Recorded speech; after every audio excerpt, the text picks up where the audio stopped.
અયોધ્યામાં શ્રી રામલલ્લાની પ્રાણ પ્રતિષ્ઠાને 2 વર્ષ પૂર્ણ થતા વડોદરા શહેરમાં રામજીની શોભાયાત્રા કાઢવામાં આવી હતી.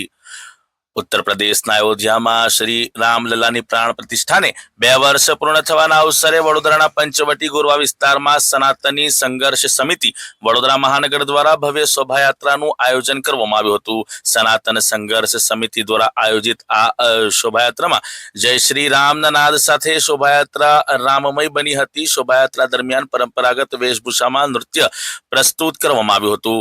વડોદરા હંમેશા તેની ધાર્મિક પરંપરાઓ અને ઉત્સવો માટે જાણીતું રહ્યું છે. 22 જાન્યુઆરીનો એ ઐતિહાસિક દિવસ આજે પણ દરેક ભારતીયના હૃદયમાં જીવંત છે અને વડોદરાના આ ઉત્સાહથી તેની ભવ્યતામાં વધારો થયો છે. આ શોભાયાત્રામાં મોટી સંખ્યામાં હિન્દુ સમાજના લોકો જોડાયા હતા.